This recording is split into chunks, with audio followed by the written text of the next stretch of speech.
19th Sunday, August 10th, 2025.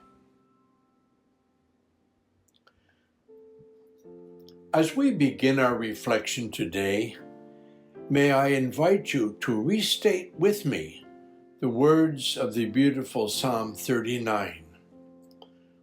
We recited it rapidly, but I want you to consider the psalmist as describing each one of us.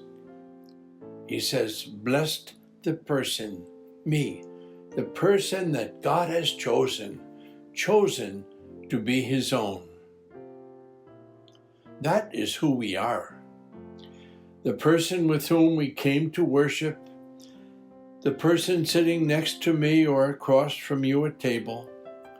Yes, we were all made in his image and likeness. We are asked to recognize his plan and presence for us all. We are blessed, we are chosen, and we belong to him. How encouraged I was when I asked someone, "How are you?" And the response was, "I am blessed." We all are, because we have been chosen. We are blessed, we belong to him, and we are to be a blessing for someone else. But is my faith that real and authentic in response to such a meaningful and personal statement? The letter to the Hebrews today informed us that faith is the realization of what is hoped for and evidence of things not seen. Maybe you remember the flamboyant preacher, politician, and congressman whose ID was, "Keep the faith, baby." We do walk by faith, not by sight, trusting in the Lord, as the hymn proclaims.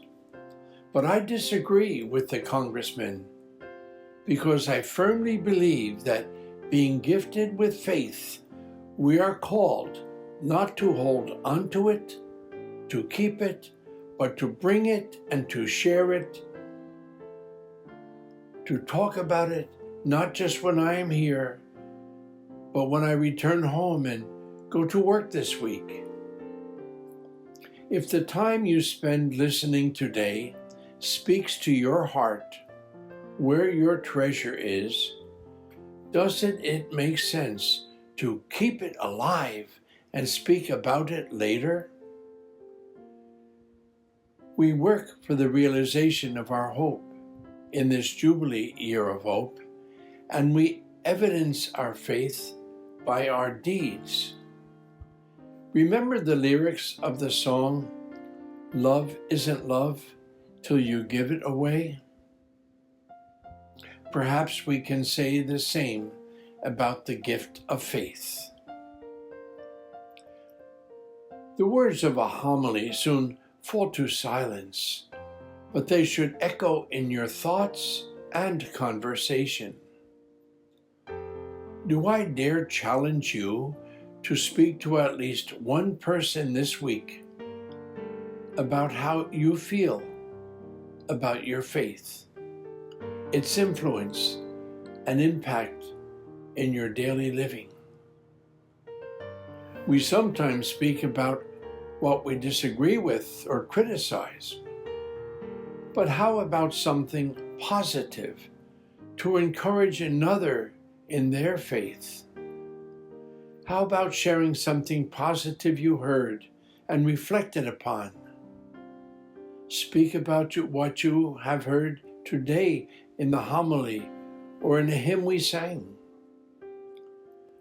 Ask that person if they feel that they have been chosen, if they feel blessed. When you go through a door or hear a doorbell, can you think it might be the Lord at the door, knocking, wanting to come in to deepen your faith? Jesus told us repeatedly, "Do not fear. Wisdom said we are to have courage. Bring that faith to someone else.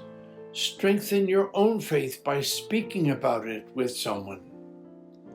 If you do not fully understand what you heard, ask someone to explain or their opinion.